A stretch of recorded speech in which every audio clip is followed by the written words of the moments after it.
Episode 3۔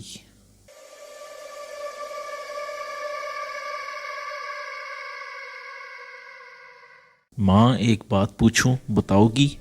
کمال رائے نے اپنی ماں کا ہاتھ اپنے ہاتھ میں لیا اور اسے آہستہ سے دباتا ہوا بولا، ہاں پوچھو بیٹا، تمہیں نہیں بتاؤں گی تو پھر کس کو بتاؤں گی؟ نفیسہ بیگم نے اسے محبت بھری نظروں سے دیکھا۔ ماں، تم نے میری ماروی کا آخری دیدار تو کیا ہوگا، وہ کیسی لگ رہی تھی؟ اور ماں، میری بچی کیسی تھی؟ وہ کس پر گئی تھی؟ اس نے حسرت آمیز لہجے میں پوچھا۔ کمال، میں اپنی بہو اور پوتی کے آخری دیدار سے محروم رہی۔ نفیسہ کی آواز میں دکھ تھا۔ کیوں ماں؟ وہ حیران ہوا۔ جنازوں کو حویلی نہیں لایا گیا، اور مجھے یہ بات اس وقت معلوم ہوئی جب انہیں دفنا دیا گیا۔ ماں، بابا نے ایسا کیوں کیا؟ اس نے افسردہ لہجے میں پوچھا۔ اللہ بہتر جانتا ہے، نفیسہ بیگم نے اس بحث میں الجھنے سے اعتراض کیا۔ ہاں ماں، اللہ یقیناً سب کچھ جانتا ہے، لیکن اس نے اپنے بندوں کو بھی کچھ جاننے کے لیے عقل سے نوازا ہے، اور میری عقل اس وقت یہ کہہ رہی ہے کہ دال میں کچھ کالا ہے۔ کمال رائے نے ماں کا ہاتھ چھوڑ دیا اور ہاتھ پاؤں پھیلا کر صوفے پر نیم دراز ہو گیا۔ نفیسہ بیگم اسے خالی خالی نگاہوں سے دیکھنے لگی۔ ماں، مجھ سے بڑی بھول ہوئی، میں اسے حویلی میں چھوڑ کر شہر کی رنگینیوں میں گم ہو گیا۔ وہ کھوئے ہوئے انداز میں بولا۔ ماں، تمہیں وہ بری لگتی تھی؟ کمال بیٹے، ایسی باتیں مت کرو۔ ماں، میری ماروی یہاں بہت تنہا تھی، وہ آخری وقت تک مجھے پکارتی رہی اور میں بہرا ہو گیا۔ میں نے اس کا بہت خیال رکھا، اور تمہارے بابا بھی ماروی پر جان دیتے تھے۔ جان دیتے تھے یا جان لینے کے چکر میں رہتے تھے؟ کمال رائے نے بڑی صاف گوئی سے کہا۔ کیسی بات کرتے ہو کمال؟ ماں، میری ماروی سے کوئی قصور ہو گیا تھا؟ کمال رائے نے پوچھا۔ نہیں، نفیسہ بیگم نے مختصر جواب دیا۔ ماں، ایک تو وہ باہر سے آئی تھی، دوسرے اس نے بیٹی کو جنم دیا، وہ قصوروار تو تھی ہی نا۔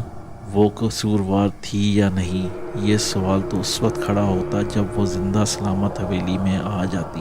وہ ہسپتال میں ہی چل بسی، نہ وہ رہی نہ اس کی بچی رہی، پھر جھگڑا کیا باقی رہ گیا؟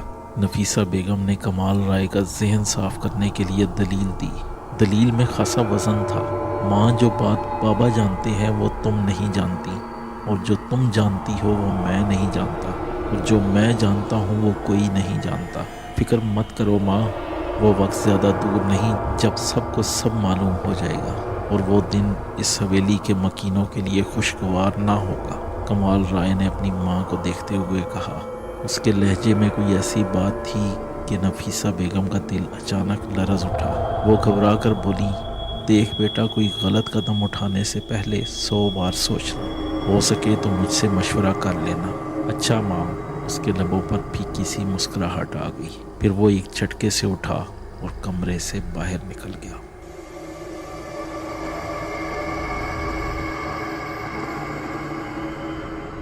جب وہ ڈاکٹر ذاکر انصاری کے کمرے میں داخل ہوا تو وہ کمال رائے کو دیکھ کر احتراماً اٹھ کھڑا ہوا۔ اس نے بڑے اتفاق سے اس سے ہاتھ ملایا اور حال احوال پوچھا۔ رائے صاحب، آپ کی بچی کا کیا حال ہے؟ حال احوال پوچھنے کے بعد ڈاکٹر ذاکر نے سوال کیا۔ یہ سوال سن کر کمال رائے کو جھٹکا سا لگا۔ اسے تو یہ بتایا گیا تھا کہ ماروی بچی کو جنم دیتے ہوئے اللہ کو پیاری ہو گئی تھی، اور اس کے انتقال کے کچھ دیر بعد بچی بھی چل بسی تھی، اور وہ وہی اسپتال تھا جہاں ماروی کو لایا گیا تھا۔ کمال رائے نے اپنی حیرت کو بڑی کامیابی سے چھپا لیا۔ وہ اس سے کوئی ایسا سوال نہیں کرنا چاہتا تھا کہ ڈاکٹر اس سے الٹا سوال کرنے بیٹھ جائے، وہ چونک جائے۔ ڈاکٹر، وہ بچی تو مر گئی، کمال رائے نے افسردگی سے کہا۔ ارے کیسے؟ ڈاکٹر سمینا نے آپ کی بیوی کی ڈلیوری کا کیس کیا تھا، میں بھی اسپتال میں موجود تھا۔ روشن رائے صاحب خود اسپتال آئے تھے، آپ کے بارے میں معلوم ہوا کہ کراچی میں ہے۔ آپ کی بچی کو میں نے بھی دیکھا تھا۔ میں یہ بات یقین سے کہہ سکتا ہوں کہ آپ کی بچی مکمل طور پر صحت مند تھی۔ ماشاءاللہ، ایسی تندرست بچی آج کل کہاں دیکھنے میں آتی ہے۔ اس کے علاوہ خوبصورت بھی بہت تھی، اسے دیکھنے کے بعد اس پر سے نظر ہٹانا مشکل ہوتا تھا۔ اتنی پیاری بچی تھی وہ،